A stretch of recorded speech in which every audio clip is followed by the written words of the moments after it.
You're welcome back. You're watching TV3 New Day. It's now time for our big issue segment. But we invite you to join the winning spree with Dewa 539 Chop Money. Now, if you don't know about it, here's all the information you need to know. You can collect your Chop Money every morning at 10 a.m. by simply dialing *446#. Select option 2 to play, Dewa 539 Chop Money. Win 20 times your stake with Direct 1, 40 times your stake with Direct 2, 400 times your stake with Direct 3. You pick from just 1 to 39 numbers, so it's easy to win. Don't wait any longer. Just dial *446# or visit dewa.nla.com to play. Dewa 539 Chop Money now. Dewa is for you to try today if you haven't tried it yet. Now, I am pleased to announce that I've got 3 amazing ladies in the studio with me to discuss very important topics today on our big issue. Right opposite me, we have Frances Esiam. For the very first time, I'm meeting her on this show. Frances Esiam is the former CEO of GCM and the National Communications Team member from the NPP. Auntie Frances, how are you? Thank you, no, I'm fine. It's great to have you. Also, we have the General Secretary of the CPP, Nanaya Jantoa is here with us. Hello. That's one of my names, so it means you are new. Achim. You can't mention it. Achimpim. Achimpim. Achimpim. Yes, Jantoa. How are you? Fine, thank you. You're welcome to the show. And finally, we've got Aisha Al-Hassan from the National Communications Team of the NDC. Now, I'm sure you all know last Tuesday, on the 22nd of August, there was an announcement from the PURC that in line with its quarterly tariff review, there is now a 4.22 adjustment increment actually on electricity tariffs. There have been many conversations about this. There's also a 1.2 increase in water tariffs. Now, the big concern about this has been that the announcement suggests that this increment will not affect Lifeline customers. However, traders have said that they are going to push on this increment to their goods and services. That means that consumers would have to pay an extra cost for all the goods and services that they acquire from traders and customers who are non-Lifeline customers who are affected by this increase. Also, we are going to be talking about the free SHS. Yesterday here at TV3, there was a national dialogue on free SHS, progress, challenges and prospects. So our second conversation will be on the free SHS and whether or not it has produced low-quality students. A lot of comments have been passed on this matter on social media. A lot of comments were passed during the show, during the live feed, and so I know that you have so much to say about this. We are going to be talking about these 2 topics today. However, yesterday, we went onto the streets to talk to some of the traders and regular Ghanaians about this tariff adjustment and how it affects them and their relations and cost to consumers at the end of the day. Let's listen to what they had to say. Prices high, the customers might not even bring us the job, and that's when we are going to lose. It's going to We got prepaid 1 million now. 5 days now, sir. The prepaid doesn't last after purchase, and we are to expect an increment. We cannot bear this any longer. Every week, you told 2 million. We pay so much for prepaid, and so this increment will be a worry to us. The increment in the utility tariffs. In fact, it is very sad looking at how the economy is going. Right now, Ghana, our economy is in shambles, and people are trying to find their feet every now and then. Businesses are collapsing every day because the previous increment, people are not even able to cope with it. And for you to come back again and tell us that with effect from 1st September, you are going to bring an increment again, at least I think this is serious. And I don't know how things are going to be. As difficult as it is, there's a need for increase, but it should be reasonable. And reasonable in the sense that it should be within the means of the Ghanaian. Because if you give me a minimum wage of 2 cedis and you tax me 10 cedis for utility, you are asking me to go and steal, to go and pay. So the managers of the economy should not increase it in a vacuum. They should make sure that it is within the means of the Ghanaian. And we should be sensitive to the plight of Ghanaians. Already, people are complaining about economic hardship and that they can't even afford their 3 square meals. So if you are increasing utility, you should have that at the back of your mind. Government should generate more income in order to subsidize some of these things. The hardship of this country is becoming unbecoming. It's so disheartening. So they should think of it before taking any action. How can you be increasing everything just by heart? All right, those were some views from people on the streets of Accra on the tariff increment. Frances, you've heard the comments from some of our traders and regular Ghanaians. What are your general comments on this? I wish my sister Nanaya could have started. Why? Because you see, she's been, if I say technical, even though she was at the corporate PRC. at the PRC, it was her voice we're hearing normally with the announcements. So the structure and build up. Because normally when we have expert discussions, the experts among us should actually lead. But you've asked. So, yes, yes. Because you said general. Yes. So no problem. I'll say good morning to viewers out there and to all our panelists, especially you. It's been a long while since I saw your face on the screen. Anyway, Nashoko. Yes. I will just be very brief. You see, because of this, what do you call it? The automatic review adjustment, or however we choose to put it, it's brought some streamlining, at least in the increment. It's not arbitral as some time ago we used to have it. But when we look at where we are today, globally and domestically or locally, it's not easy. It's not easy at all. But for me, I would have actually preferred or suggested that you have lots and lots and tons of industries who should rather be included when they are categorized into, you know, the most, what do you call it? Industries which may have the greater need, and industries whose output to national development is higher. Industries where jobs are created, there must be something, some incentives. But when we talk of industries who, you know, keep on taking out critical forex, I'm talking of the foreign exchange, for instance, out, because most of them here are subsidiaries with their mother companies in their countries of origin. And if they are actually left out of this. You mean out of the tariff increment? Yes. In order to promote the trade or business, I find it not too comfortable. And it's good that Lifeline customers are out. But you see, the pressure on the residential, take up, or those who will be impacted a lot by this increment. We just heard the average Ghanaian talking. Even though some successes have been chalked in terms of supply, the supply chain, I believe seriously that as for industries, no matter how much you put, they must be categorized and some of them must be included. That's one side of it. Now, coming to the other side of it, we've had our population increasing over and across time.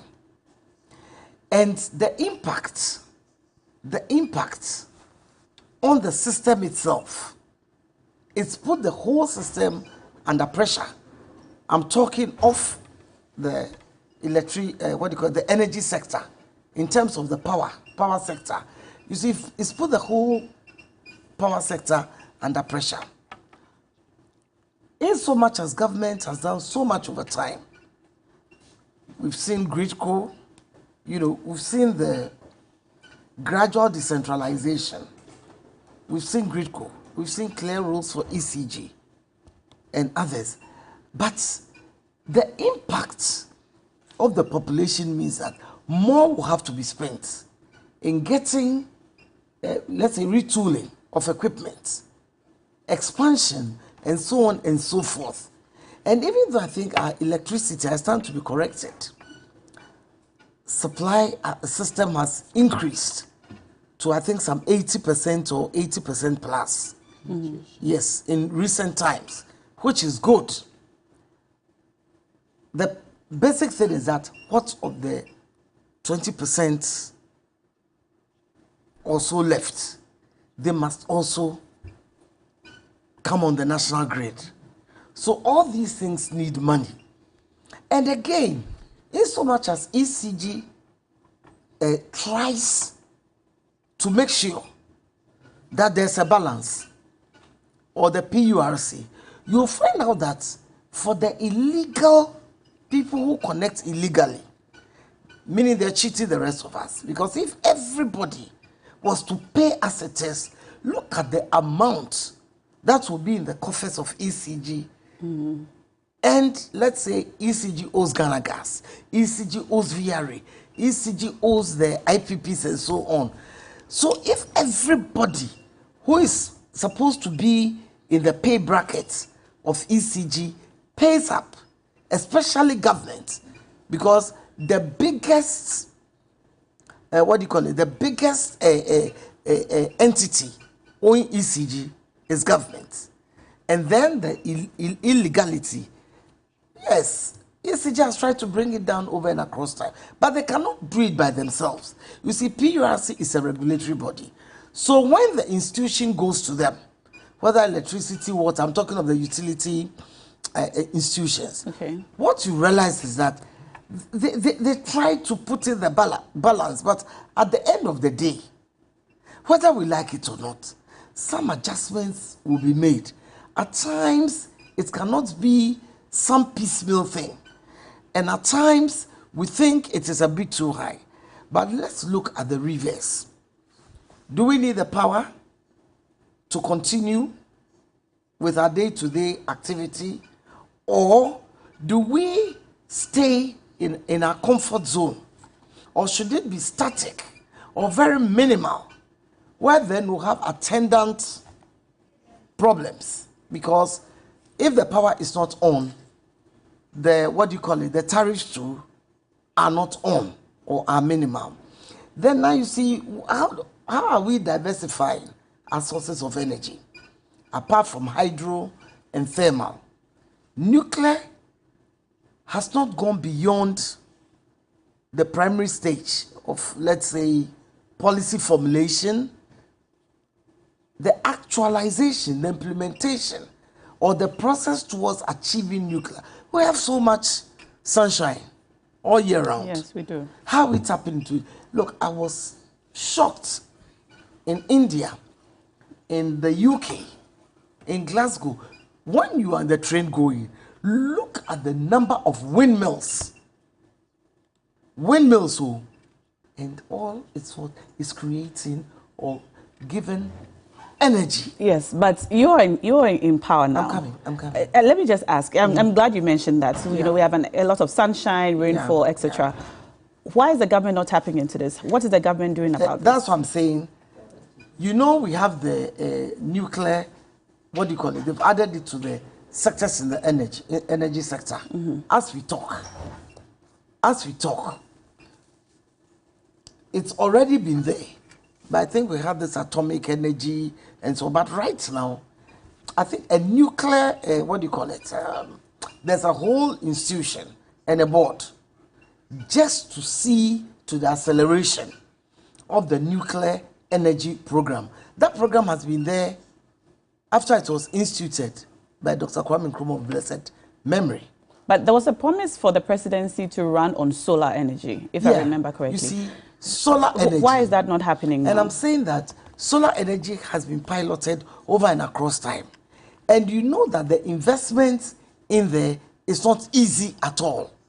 And coming down to the current crisis. But it's been 7 years. No, piloting for 7 years when you have just 1 year in power. A journey of a mile begins with a step. But it's been 7 years. We need to find out critically from the Ministry of Energy and the allied institutions as to what is preventing the acceleration of nuclear and thereby solar power. So I believe that we need some explanation, because Rome, of course, was not built in a day. Explanation from who? I'm saying from government. But you're the government spokesperson here. No, I'm not the government spokesperson on energy. Okay, but you're the government rep on this panel. Yes, and I'm saying that what are the reasons? I will not have the reasons sitting here. But all I'm looking at is, how do we diversify our sources of energy? We know we're into this nuclear, solar energy programs, but they must be fast-tracked. Speaking objectively, they must be fast-tracked. I don't think I understand your position. No, all I'm saying is that yes, it has been on for a long time. It wasn't started today. Yes, for 7 years. No, and I'm saying that, no, not for 7 years. What has been on for a long time? Did you have the Atomic Energy Institute from Nkrumah's time to now how many years? That's what you mean. And I'm saying that we need to find out, is it a matter of the financial resource? Is it a matter of international collaboration to make sure that the appropriate machinery or mechanisms are put in place? So that is a new conversation altogether. Okay, let me draw your attention to something else. Perhaps you can better speak to that. While you're making a case for the need for the increase, in the NPP manifesto 2020, in I think page 72. No, I think I did. I've not said I've made a case for the need for the need for the increase. I'm rather given reasons why the increase has become necessary. Very good. Okay. There are two different things. Okay. Yeah. But the NPP in your manifesto 2020 on page 72, you mentioned that electricity tariffs in particular, will be reduced. If paragraph 160, that is. Don't bother about the paragraph. So just for the benefit of our viewers. Okay.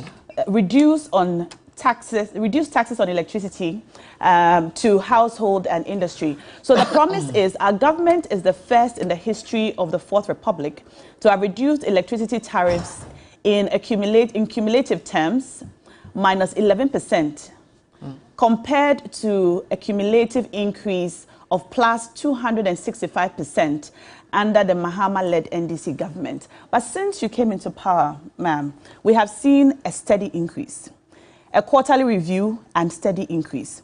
The last increase is the one that has caused a lot of, especially regular Ghanaians, to wonder whether this promised reduction is ever going to happen, or we are going to see a constant increase.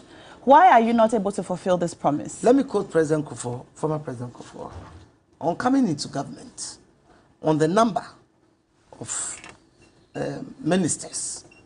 What he said was that when you are outside of the system, the ideal is there. And when we talk of manifesto promises, the underlining word is that it is a promise. But the reality or the actual situation hits you when you come into power. And you know that when there is reality, you have to go according to what is on the ground. But the reality is, no, that's in 2020, you were in the system. No, it doesn't matter. All I'm saying is that, I'm coming. Nanaya, I'm going to hand it over to you in a second. All I'm saying is that the tariff increases have been necessitated by certain conditions. So what are these conditions? No, I've mentioned them already. Including the IMF? The IMF conditionality may be key. Maybe, I say maybe. Is it maybe key or is key? No, I'm saying maybe key. Because when the tariff increase was announced, they didn't say it is a conditionality, so we have to. But no, I'm coming. But you didn't have to say it. No, we may, but you're saying it. You didn't have to say that it was a conditionality. No, it doesn't matter. The average Ghanaian standard out there may not even know that it's a conditionality of the IMF. Oh, we know. No, I'm saying, when I say the average, probably, excuse me to say, not the schooled person. Okay. Yeah.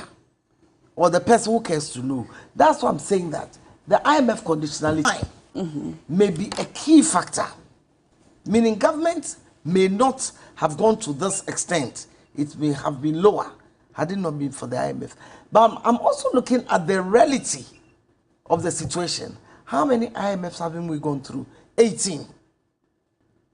So are we saying that we would continue and continue and continue? So I'm just saying that the diversification will be key. You know, we have this biofuels.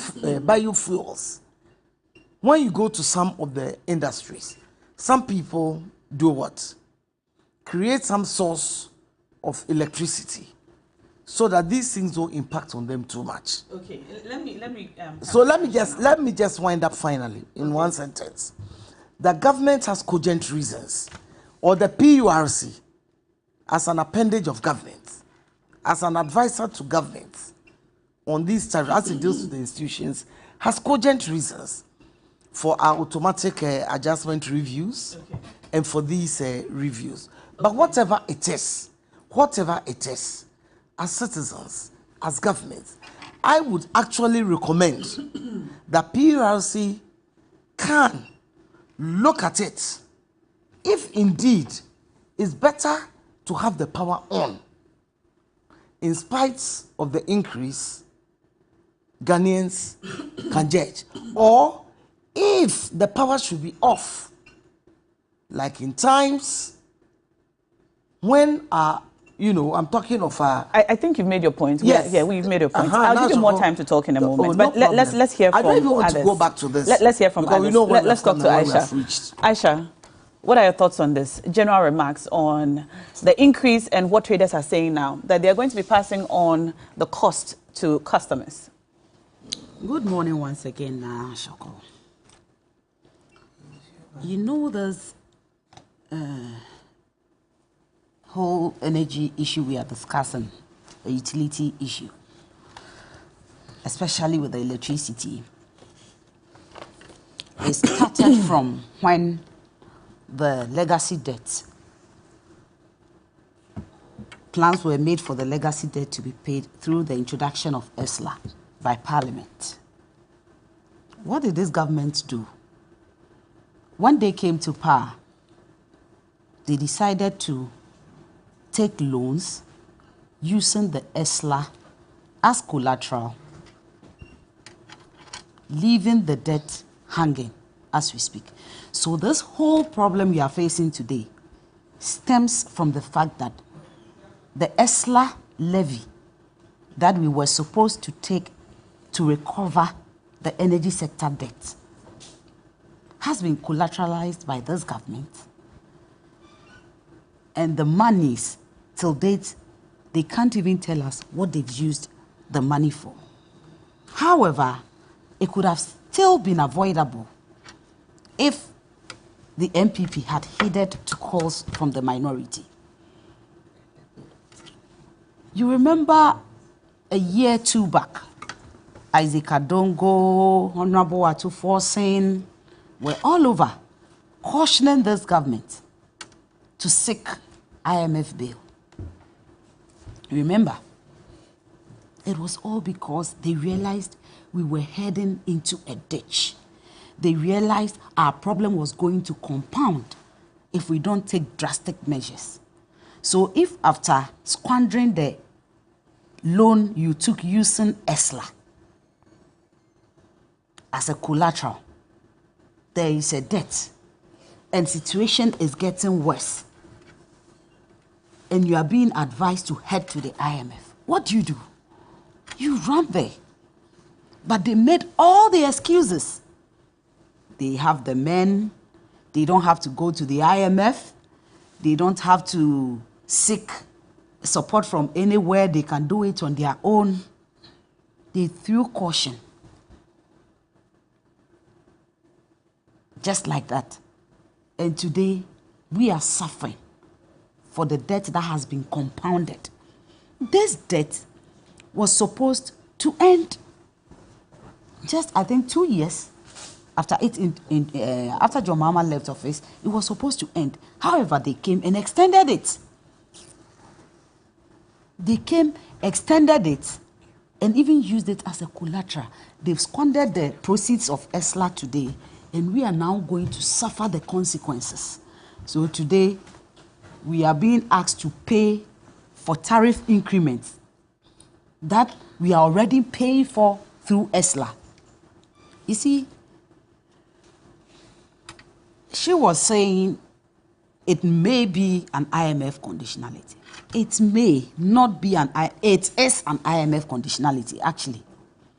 It is an IMF conditionality that the MPP government proposed so they would be able to recover more money from the system. And like I told you earlier, it was highly avoidable. Now, you won't believe, since the last quarter of 2022 till date, there has been a cumulative increment of almost about 80% in electricity tariffs. Not only electricity, tariffs in general, 80%. Just a fourth while ago, we saw increments. We were all over shouting, thinking it was going to be the end for the year, probably. But what do we see? We are here again talking about tariff increments. What this means to the ordinary Ghanaian is that if you are paying 1,000 Ghana for utilities previously, that was in 2022, the about 80% increment means you are going to pay 1,800 Ghana cedis for utility. This is sad. And we are now being told Lifeline customers are not part. How many Lifeline customers do we have? Most of those people you call Lifeline customers share meters. Most of the people we call Lifeline customers, they share meters. They don't have meters of their own. And how many people even pay less than 20 Ghana cedis to fall in the category of a Lifeline customer? I'm not sure they may even be up to 10% of the population. Yet, we are trying to make it look like we are being considerate. The poor is still going to suffer because at the end of the day, if I am to pay 20 Ghana cedis, you will pay 20 Ghana cedis. Nanaya will pay 20 Ghana cedis. She will pay 20 Ghana cedis. And we are sharing 1 meter. It would move the price above the Lifeline threshold. And definitely, the cost would come back to us. So where is this Lifeline customer thing coming from? I don't believe in any Lifeline customer having subsidies or being taken out of this whole tariff. You see, Ghana would have been a better place if this government has heeded to the cause of the minority. Whatever we envisioned, whatever we saw, the kind of foresight the minority had to project, to be able to anticipate that such issues are likely to occur if we don't take drastic measures. I don't know if the MPP didn't have that kind of foresight to be able to project or anticipate same, or it was out of pride. And if it's out of pride, they say pride comes before a fall. The pride is now what has brought the fall that we are all going to suffer for. You see, and the most painful aspect of this whole thing is, after the tall list of taxes that we are already burdened with, the tall list of taxes that looks like a marriage list that we are already burdened with, you come and add these new tariffs. You add those new tariffs, and now we have to bear the consequences. These new tariffs, even if the taxes and all the monies that they are accruing would be put into good use, we wouldn't mind. We would have been very okay, because at the end of the day, it will have a positive economic effect on the people. However, these taxes that have been accrued are being found in the rooms of government appointees. No, we don't know. They are being mismanaged. We don't know that. They are being mismanaged. We don't know that. Let me talk to Nanaya. They are being used anyhow. Yes, now. Nanaya, you are former PURC. What do you make of this new tariff adjustment and increase, and the comments that especially Frances has made, since you wanted to interject when she was talking? I just wanted to help her. You wanted to help her? She was struggling. Okay. Good morning to your viewers and good morning to everybody, you, yourself, and Aisha and Auntie Frances. And I also send a good morning to Dr. Techi, Jojo Techi of the UGMC emergency, and Dr. Adama, Michael Adam of ENT. These are great doctors. They are doing some very good work over there. I mean, you'll be very surprised the kind of work they are doing, and may God bless you. You see, IMF, the tariff increases is a conditionality. And I'm reading something here, and it is saying that there should be a consistent increase of tariffs so that there will be cost recovery. Cost recovery has always been used, but cost recovery can be sustained if the parameters that are used to increase the tariffs or work on the tariffs are constant and consistent. Then when you reach cost recovery, then you would maintain the tariff at that point. You were talking about the reduction in tariffs. In 2018, 2019, the NPP government reduced the tariffs by 20% as a fulfillment of their manifesto in 2016. But that was a disaster, because even abroad, where they have all the resources, the finances, especially in the US, most of these utilities are private-owned utilities. No country reduces tariffs by 20%, because once you do that, then it means you reduce the revenue requirements of the utility service providers. Then you create a debt. So when they did that, actually it caused a problem, and they noticed that they shouldn't have done that, and it created a debt situation. But because the ESLA had been encumbered. So the NPP should not have made that promise for a reduction? I mean, nobody, I remember when I was in PURC. So based on what advice did they make this promise? Because, I mean, they did a lot during those times, and they spoke against tariff increases. And increasingly, I remember I, as the director for PR and external affairs at the time, in all my submissions to the public, I said nobody should use tariffs as a political tool. So this promise was not founded on any real research? No, because I don't know how they did it, but once they did that, it created a lot of problems, revenue issues for the utilities. Did the PURC advise the NPP I wasn't at the there. time? They had you were not kicked there at me the time. out, so I wasn't there. They kicked me out because they said I was defending tariffs and I was arrogant and all that, but it's not part of this conversation. So the 20% that they did decrease actually brought a problem. If we are looking at the tariff in overall, the PURC is saying that the reason why they have increased this one is to reduce cross-subsidization within the tariff structure. Within the tariff structure, you have the lifeline, the residential, the non-residential, then we have the industries. The non-residential is the area where they are talking about hairdressers and all that. Mm-hmm. So the second reason is that they are saying that they have to track and incorporate the changes in the key factors. The key factor they are talking about is the exchange rate, which is key, because most of the activities of the utilities are dollar denominated. So whenever there is some movement in the exchange rate, it affects them greatly. You're also talking about the generation mix. What are they using? Are they using more gas, more crude oil, more fuel? Then also they are talking about that the utilities are financially viable.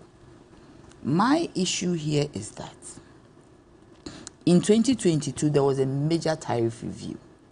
In the major tariff review, that is where all the parameters are looked at, and all the revenue requirements of the utilities are put to bear, so that during their interactions with the public, they tell us exactly the amount of money they need for a 4-year term. So as we go through all this, you know exactly what each utility needs to operate. Gridco, VRA, IPP, all of them. So in a year, you go through all that. You go for public assemblies, you do stakeholder consultations with key. In our time, we used to, when I was in PRC, we used to even meet the media. We had a standing press call. So we meet them, we talk about the issues, we train them to understand what the whole business is about. So after everything is done, after the tariff is given, you are given a reasonable tariff that will be able to sustain you. And you are given an 8% rate of return, that is like a profit, for you to be able to meet your needs, do other things, pay your salaries and all that. So after a major tariff review, normally there is a halt on the AAF, the automatic adjustment formula. So once there is a halt on it, because it is assumed or it is known that the utilities have been given a certain amount of money, quantum, that should be able to help them to operate. When that is done, then your duty as a PURC is to start monitoring inflows, to see how they are collecting, to see how they are doing their work, to also monitor the various factors that underpins the tariff. So then, when it happens like that, even you might even kick in the automatic adjustment formula as a procedure, but you might not give any increase. That you would say that during this quarter, because of ABCD, we are not giving any increase. You only give an increase when there is a key major change in these factors. So a tariff adjustment does not or should not mean it's not always that it should not mean an increase. No, when I was there were times we decreased. It cannot mean a decrease too, because it's a decrease. You said that a decrease is a bad idea. No, a decrease, it depends on the kind of decrease, because before you decrease, you have to look at the situation of the utilities. What is their revenue mark? When we left and we gave a certain tariff, it was a cost recovery tariff. We've gotten to a point of cost recovery, so that even when you are going to do any tariff at all, it will be the factors. So maybe exchange rates has gone down. There's a depreciation of the CD and all that, because we had gotten to a point of cost recovery, but immediately they decrease by 20%. Then it means that you have reduced the financial base of the utility. From all the knowledge you have about the PURC, would you say that this 4.22% increment is reasonable at this time? No, the way they have done it, what is the reasonability? Because when they were doing it, actually, if they were truthful to us and they used the major factors available at the time, they would have gotten a higher tariff at the time. Then they would have maintained that tariff. Because now the CD to dollar is 12.11. At that time, it was 15. So even if they use at the time, let's say that they use an interbank rate, let's say maybe even 13, $1 to 13 cedis. Still, they shouldn't have done a tariff if it is not a conditionality. Because now the CD, the main driver, has come down. Let's talk about the Lifeline customers. There's Lifeline consumers. They say that this increase does not affect Lifeline consumers. And there have been a lot of concerns and questions about the categorization of these Lifeline consumers. Talks have been had about shared meters, about how realistic it is really that a Ghanaian at this time will spend less than 20 Ghana cedis on electricity. The Lifeline customer is not the CDs that you, it's the 40 units. Anybody within the category of 40 units can be Lifeline. That's about how much in Ghana cedis if you're buying electricity? I have to calculate it, but okay. If you have to go by this, I have to calculate into. But this is the Lifeline. You see, a Lifeliner, I remember when we were in PURC, our legal director, Mr. Seko, he used to be within the Lifeline, because he was virtually not at home. Break it down for us. For a Lifeline consumer, now it used to be 50. What would they have in their home? Maybe a radio, a fridge. A fridge? Yes, a small fridge. Isn't a fridge high consuming? No, if it is not second hand, it's not high consuming. Okay. So a fridge. But a lot of people who fall within this category cannot afford a brand new refrigerator. That's what I'm saying. So if it is not brand new, then you have a lot of consumption. So a radio, a fridge. A radio, a fridge, and maybe a bulb, one bulb. Iron. Iron is high consuming. Okay. So for most people who will use an iron, they will probably fall outside the Lifeline customer even when range. they reduced it to 40, I was like, even when it was at 50, the data said there were about 1 million customers on the 50. So realistically, to be a Lifeline customer, you should probably just turn on your lights. Or you are not at home. Or you are never home. Yes, you are not home. But mostly, at the time, I don't know what the data has, what has happened. But most of them were in the NEDCO areas. So you realize that NEDCO always needed support to operate. The NEDCO meaning the northern part of Ghana. Most of them were in the NEDCO areas. And because it was low and sometimes it's subsidized, I mean, they were not getting the requisite revenue. That was when it was at 50? When it was at 50. Now they brought it to 40. At 40, realistically, would you say that even about 10% of Ghanaians will fall within this Lifeline consumer bracket? I don't think, I mean, not Ghanaians. You know, we have customers. People who live customers in Ghana. Yeah, the customers who are ECG customers. ECG customers. Yes, that's what I'm saying. They are mostly in the northern part of Ghana. That is what it was before. Okay. Do you get me? So with the Lifeline, mostly it's subsidized.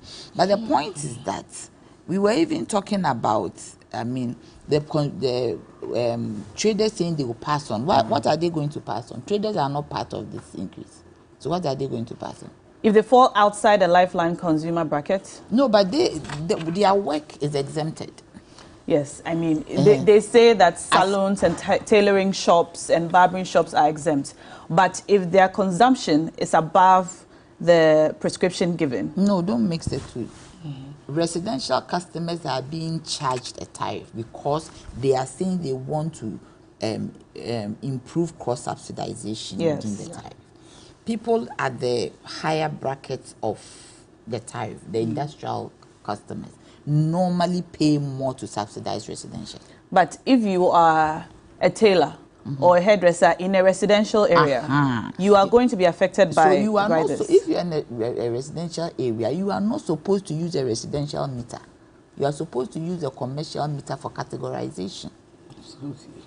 Do you get me? Okay. You are supposed to get a commercial meter for that business entity in your house for categorization. So if I have a small salon in front of my house, I must have a separate meter for my salon from the meter I have for my house. Yes. Do we have enough meters to go around? I mean, they should get it for you. So if you are in there and you from what you know realistically, yes, is this what is done? Yes, that is what is done. You should apply. But do they apply? That one, it depends on the people who are working. Know many of those hairdressing salons and barbering shops are situated in front of people's houses. Yes. So they share meters. You are not supposed to share meters because the moment you even share, you are paying more.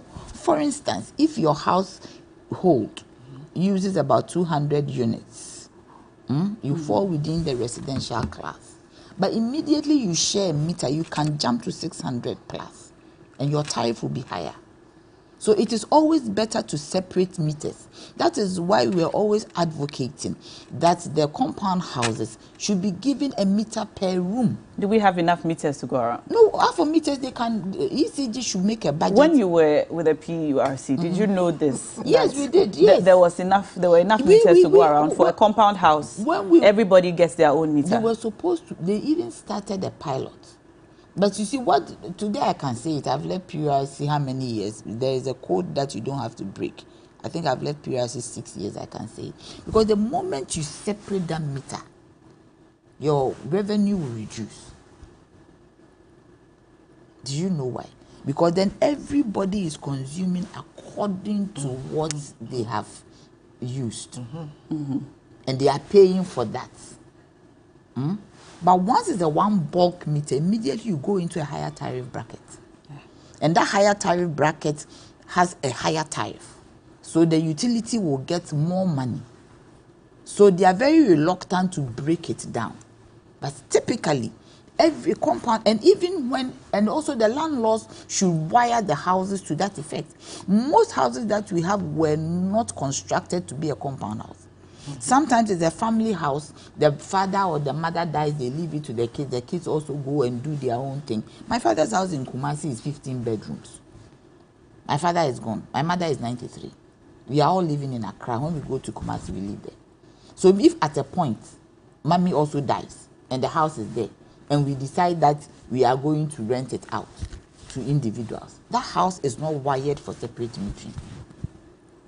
So there should be a collaboration between the ECG, between government and landlords. There should be a law by the assembly that if you want to use your house as a commercial place for renting, then it should be wired separately for separate metering. And that is not the job of the ECG. One thing that I also have to say about the industries helping, the industries in the mining sector should be able to help because they are making a lot of money, and some of them who are the foreign ones. I remember in 2004 to 2003 when President Kufuor was the president, and we had this load shedding. The mines brought us an 80 megawatt reserve plant, bought by the mining companies, the Chamber of Mines, to augment the electricity, to augment the grid. So they can also help to reduce the tariff. Yes, cross-subsidization is good, but there are some of them in there who can pay more. But I'm here for the traders saying they are passing it on. Please, you are not touched. There's also everybody was struggling with renewable energy. Renewable energy is good, but it's very costly.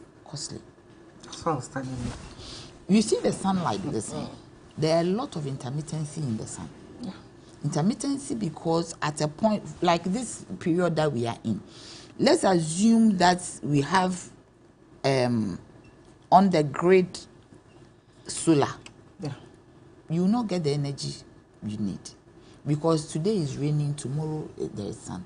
It is good for off-grid solutions, and that is where also the government should have an arrangement with estate developers that when they build, they should make arrangements for solar panels so that those who buy these houses would pay for it. So we have off-grid solutions. Because if you want to use solar as part of the grid, then you need a lot of batteries to store the energy so that when there's an intermittency issues, then the energy, there will be a reverse flow so that the energy can be used.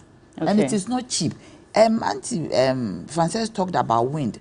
Wind speed is very important. You don't just put wind mills around. Absolutely. Wind speed, I remember they did something at Bato because that place has some form of good wind speed.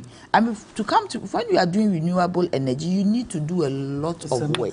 Okay. It is not something that you can just say that my only source of energy is renewable. Okay. There's a lot of investment, there's a lot of work that has to go in. But you see, this is an IMF conditionality, and I think the government should come up and say it true and true. All right. That's an IMF conditionality. Thank you so much, yes. Nanaya. I'd like us to now talk to an energy expert on this matter, the Executive Director of the IES. Nana Amwesi VII has now joined us on the phone lines. Hello, sir.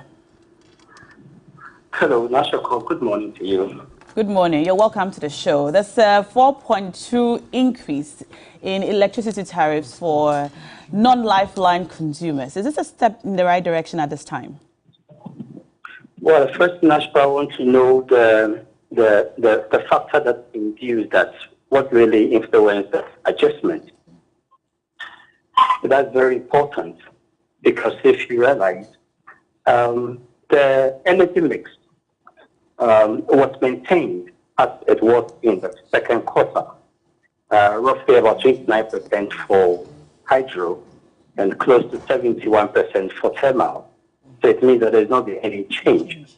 When it comes to the forex, the city's performance against the US dollar, the PRC's own statement indicates that it did fare better than the second quarter. So that also doesn't give any reason for an upward adjustment. The next thing that comes in is inflation. Inflation is down compared to the second quarter. So it means there's also no reason from this variable for tariff to go up. What really comes up is the weighted average cost of gas. And the PRC says that it's gone up from 6 to about 8 million British thermal units. That's $8 per million British thermal units. The question is, what's the justification? How did we move from $6 to $8? That's the PRC is silent on it. Compared to the second quarter when they pushed up the weighted average cost of gas and gave the reason as the natural gas coming from Nigeria moving up. That is fair. But this one, you see you don't see transparency.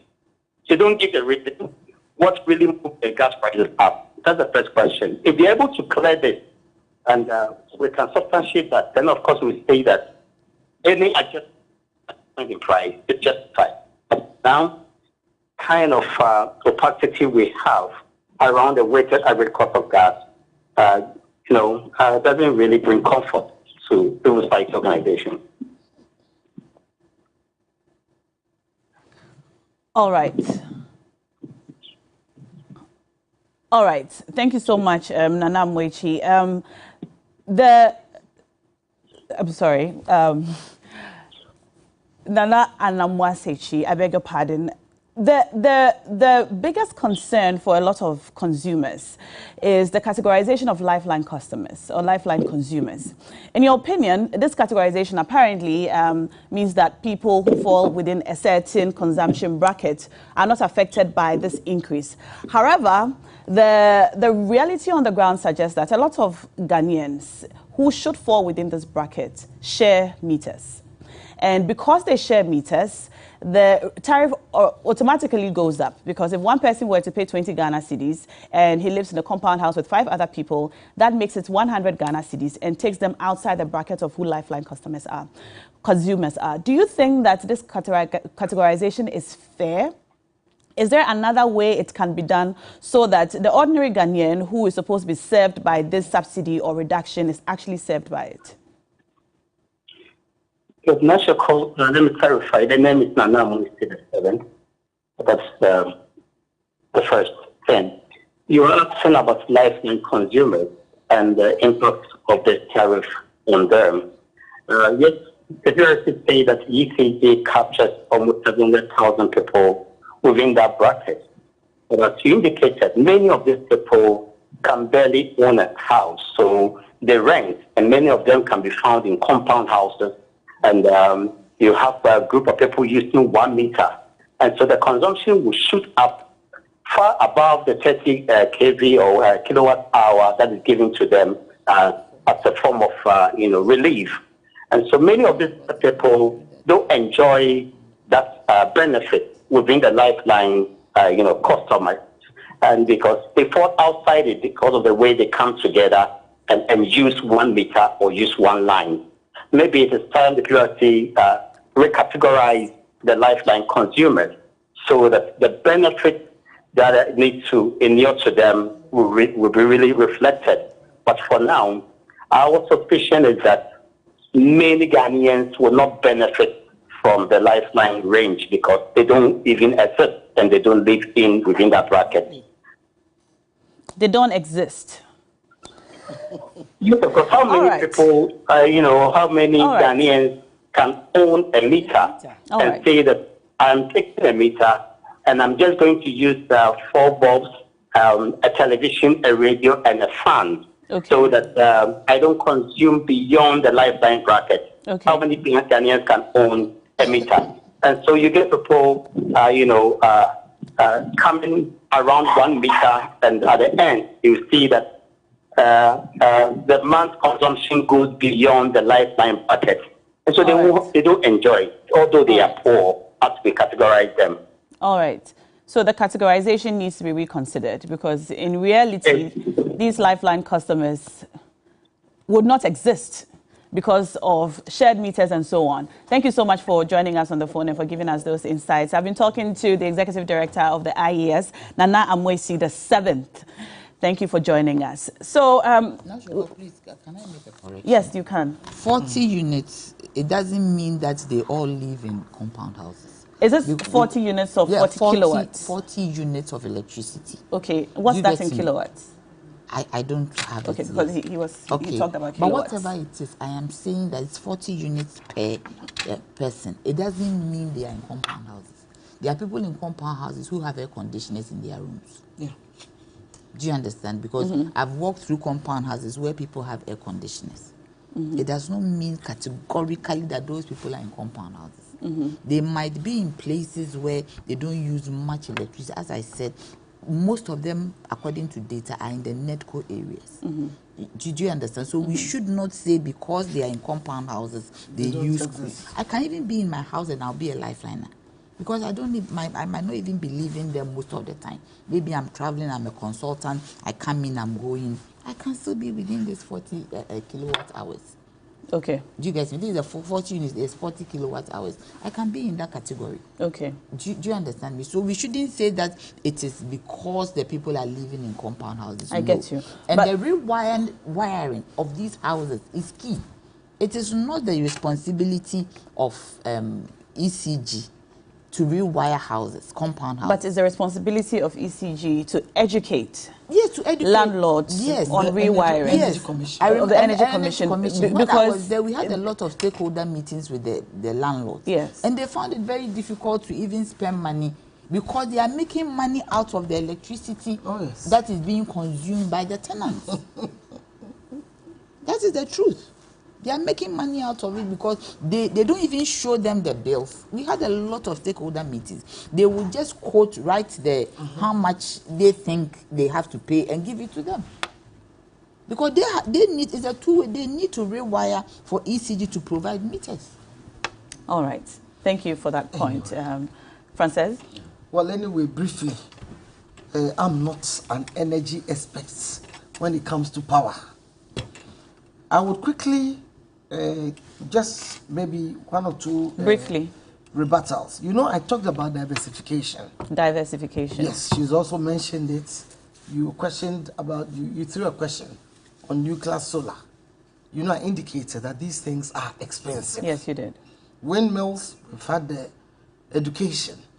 That's, you know, all these things are technical and subject to the climatic conditions in every area. And then again, what you realize that the population increase is key. And the penetration is high, 80% plus. So maintaining that stability, I'm talking of in penetration, as we go forward, it's not going to be easy.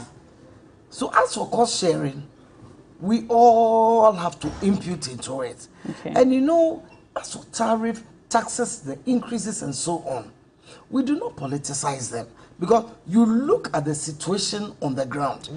That's why I quoted former President Kufuor, so that the politicization, you see, going forward, we must look at our institutions as institutions of states or governments and not institutions of political parties. All right. And in winding up, I don't want to do politics this morning, but like she rightly said, the commercialization of meters, all these categories, I believe the PURC, like I've said, must have the conversation with the relevant institutions so that appropriately we put in the necessary systems. All right. And then the gas that has been spoken about this morning, you know, how do we get cheaper sources of gas to ensure that it's true? All right. Aisha, you have... So for me, even though we may blame government, whether it's a conditionality, it's not, I believe that keeping the lights on, keeping businesses alive, the traders should know is more important. Even if we cannot afford it? No, you see, affordability is relevant. All right. Let's hear from Aisha. Yeah. Final word. So now, yes, Aisha. This whole issue we are discussing, like I've said, the burden is going to be on us. A burden that was avoidable. But here we are today. If traders say they are going to transfer the cost onto customers, you should know why they are saying that. Because they live in residence. The revenue they make or the profit they make in their sales is what they are going to use to pay the tariffs in their homes. So if at the end of the day I make a 200 Ghana cedis profit and I have to go and pay tariffs of 150 cedis instead of maybe the previous 120 cedis. Yes, if I go back to the market, I would want to recover that cost. So I'll definitely push it onto the customer. So this is the reason why they are saying they are going to push it onto the customer. And like I've indicated earlier, a lifeline customer barely exists. Barely. They barely exist. All right. Most people that fall within that category can't afford meters of their own. They will definitely share. They will move above the threshold. At the end of the day, we are going to suffer the consequences because of mismanagement of the MPP government. Okay. Yes, they have mismanaged the ESLA funds. They have decided to collateralize it. And today, here we are being burdened with unnecessary tariffs. Okay, Aisha. Thank you for that last point. Now, yesterday here at TV3, there was a national dialogue on the free SHS progress, challenges, and prospects. We had some very key personalities in the house to do this discussion. But more importantly, on social media and many platforms, there were conversations about whether or not the free SHS has produced poor quality students, and if it has, what can be done to remedy the situation, since the future of our young children could be in danger. I would like us to be very brief on this. Frances, I'll start with you, of course. Well, I'll just go straight to the answers. We look at accessibility. Accessibility. We look at quality. And we look at the fact that, you see, I think currently, per the data, about 2 million, we're talking of the SHS. Yes. Due to free SHS, if you pardon me. All right. You're talking about accessibility versus quality, and I think that's a very important point. No, not versus. I'll come to the quality. Okay. Accessibility has increased. Yes. Because of the free SHS. Yes. And I think it justifies what Professor Adair said.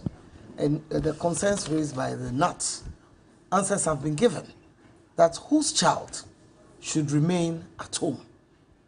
Whilst we put in all the buildings, and I think this government has given a lot of, when I talk of a lot of internal infrastructure, it is not building schools in the bush about 100 kilometers, you know, from the nearest habitation, which is important. But you realize that within the institutions themselves, infrastructure has been expanded. Again, if you look, for instance, at free SHS, in this time when the STEM has been introduced, or in this period when technical education has been enhanced, you would realize that having this quantum and pushing more gradually towards the STEM, or the sciences and technical, engineering, medical, and so on, mathematics, will start the revolution, not even start, but will accentuate or accelerate the need to go off Russian studies, Chinese studies, and all those. Russian studies? No, yeah, in the university, you have Russian studies. Oh. We're talking about free SHS. I'm saying that the base for getting to the university is what? Okay. Secondary education. Yes. And so if the base is not solid, in terms of the sciences, technology, engineering, medical, mathematics and so on, all I've said, the way the world is going this time, you cannot be saying you are concentrating on some, odd disciplines, which really at the end of the day. Are you saying that what we have now is odd? No, I'm saying that when you look at our universities, because of the base we used to have, the concentration on the 3 R's. Yes. When we get in there, you'll find some odd studies that will not really favor our system. But with industrialization, with technology, with the digital revolution across the world, you'd realize that the geo-economy is now shifting. So the base, the base in our secondary schools also have to change. So yesterday, during yesterday's conversation. Let me finish. Okay. Link it up. The accessibility. When you have a large group of people, and all of them are not necessarily just doing the 3 hours, I mean the traditional focus, and things like STEM are coming in, Meaning we are diversifying. We don't have much time, but I want to ask you. I want to ask you this specific question that was part of the things that was discussed yesterday. In terms of funding the free SHS, the truth is that there are some parents who are happy and able to pay. Oh, I have a good answer to that. So, what do you think, Frances? Let me give you the straight answer. Wait, I'm asking this specifically because of some of the challenges the secondary schools are having. Absolutely. With feeding the students, for example, because over the last 1 week, we've seen a lot of pictures on social media from secondary schools showing us meals. Pictures on social media? Yes, and photos from secondary schools. schools. The question? Talking about meals that are not very wholesome that the students are eating. So if funding is a problem, why don't we consider allowing parents who can pay to pay? Now, you ask the question, let me answer it. Okay. I don't deal with social media evidence. I deal with evidence as it comes from the GES or the parent teacher associations. So have you heard about this food challenge? Please, I don't deal, I'm not a social, I don't live my life on social media. But outside social media, have you heard about this food challenge? No, I don't deal with hearsay. I deal with facts. So you don't know for a fact that there's a food challenge? It is not, that, I don't know it for a fact. Okay. One, let me answer your question straight to the point. For those who feel they can pay, I am recommending that a bureau or a secretariat is set up immediately so that all the parents who feel they can pay or those who are insistent coming on television screens, we can pay, and so on and so forth. Please go and register like we're doing for national identification and other. Please go and register. I can pay for my ward. And we think this should be done as quickly as possible. By who? No, I'm saying that those who can pay, I say, listen, a bureau or a secretariat should be set up because it cannot be outside the system, so that the Ghana Education Service would have to put these secretariats across all regions. One, so you go there, I can pay for my ward. This is your suggestion? No, I'm saying it's a recommendation. Okay. Straight, you said what should be done, so that they can go and list their names, so that in the next academic year, when we have a list and it is 1 million, it is, let's say, 50,000, 100,000, then we know that these people are exempt from the free SHS. All right. And that will be their contribution to national development. Thank you, Auntie In Frances. so much as they're saying that, please, we are creating or continue to create the egalitarian society. That's all our time. Equity. But I think you've made your point. Now, do you know something? I think you've I have made your friends, point. I'm coming. You may see them as affluent with flashy cars and so on. They don't have a zeal. They don't have even 1/10 of what maybe you or we may be having in their bank accounts. So you see, it is relative. That argument is relative. So if you want to create an egalitarian society, somebody has a rich father who is not even looking after that child, and the mother may not be in the position to continue. So it is to address. Point well made. Yes. Point well made. And education. Thank you, Auntie is Frances. a key That's all our time. creating national wealth. Thank you so much. And as for the quality, Aisha, let me come to you now. Thank you, ma'am. quality, it's thumbs up. your point is well made. It's thumbs up. Aisha. Thank you. So talking about quality here, I think we have 1 minute each. No, you can't give me 1 minute. I'll plead with you. I'll plead with you. I will plead with you. I'll plead with you. You can't give me. I plead with the two of you to make it snappy for us. You can't give me 1 minute. Even in the let's go. We're spending time discussing so this. much time and cut me short. Let's go. Let's go. I'm not taking 1 minute. Let's go. Auntie Frances. Thank you. You see, talking about quality, the IMF in their report has stated clearly that quality has been compromised. Quality of the free SHS has been compromised, and that affirms what we've been saying all this while. And it's, you know, it's not just saying, but there are a lot of evidence to prove that yes, quality has been. The World Bank. It's the World Bank. The World Bank. It has been compromised. And Professor Adair himself now coming back to tell us that quality hasn't been compromised. Absolutely. I would pardon him because he's an old man. And probably he had memory loss because he sat on Joy News. He sat on Joy News in an interview and said that. the free SHS. Professor Ade on Joy News. You said he has memory loss. Just in 2022. So he probably has memory loss. Probably, because if he has already told us, and I think we shouldn't. I think we shouldn't make diagnosis. Maybe. Yes, but state emphatically. I know you said that, but you can't say maybe and make a diagnosis that you don't know about. Yes, I think you have to. Okay, let's hang on. But I think that you shouldn't make. Why would you allow me to justify why I said that? Listen, unless... No, why would you allow me? I don't think you should allow me to learn. A diagnosis of somebody's health that you don't know about. Unless you know for maybe. Okay, let's hold on with that. There is a caveat. I didn't state emphatically.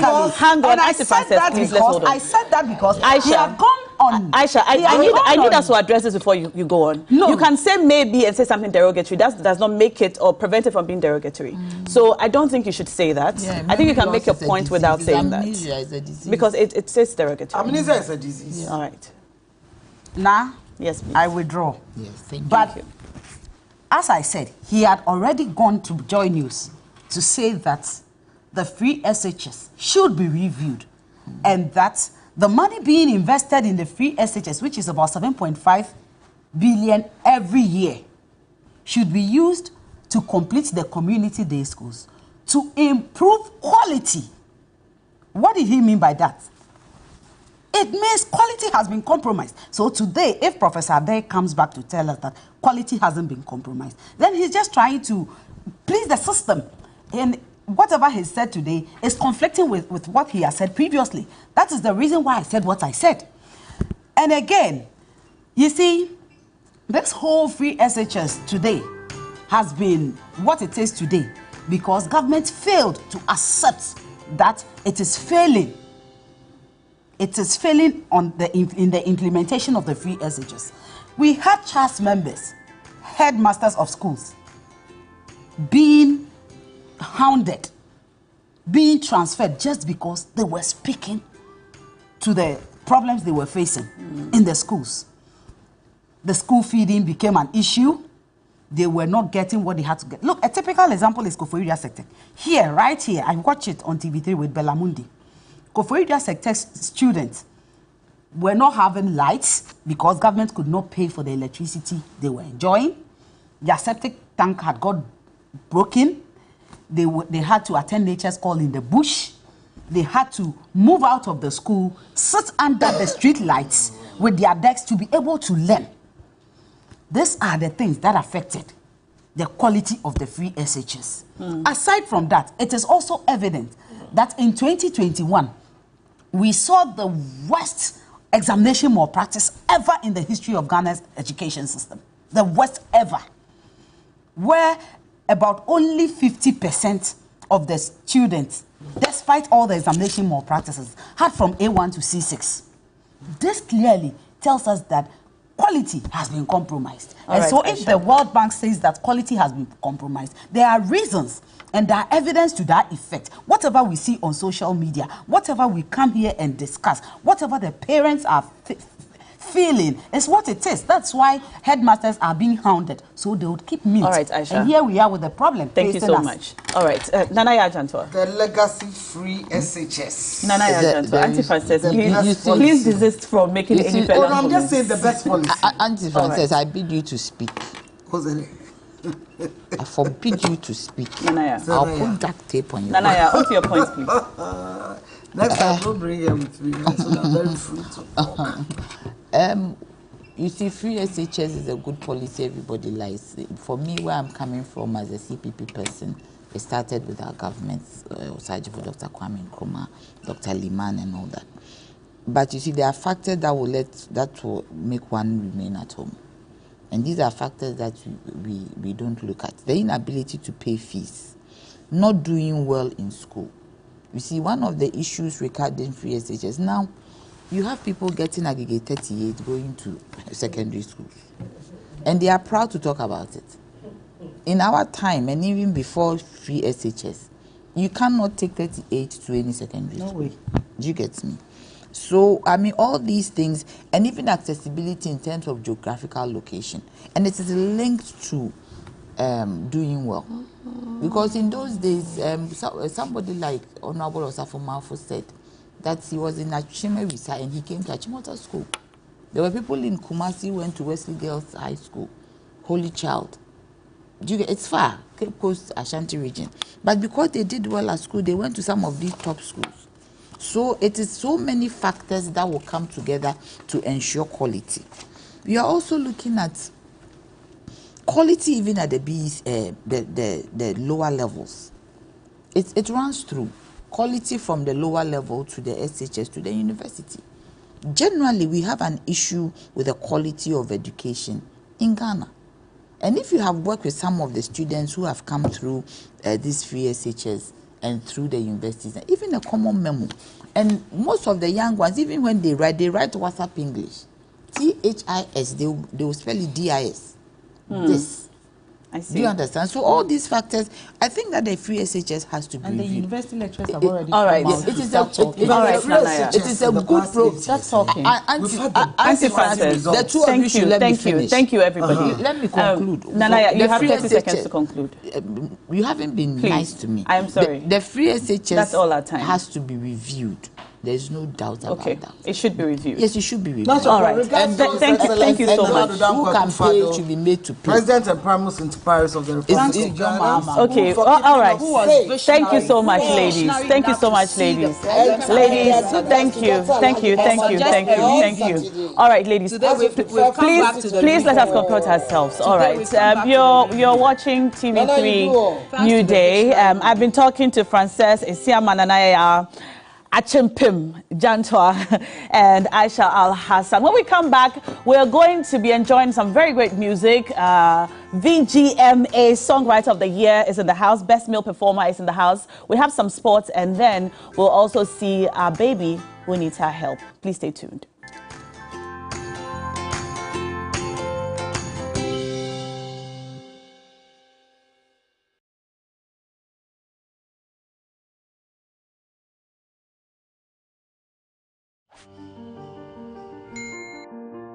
You know the now.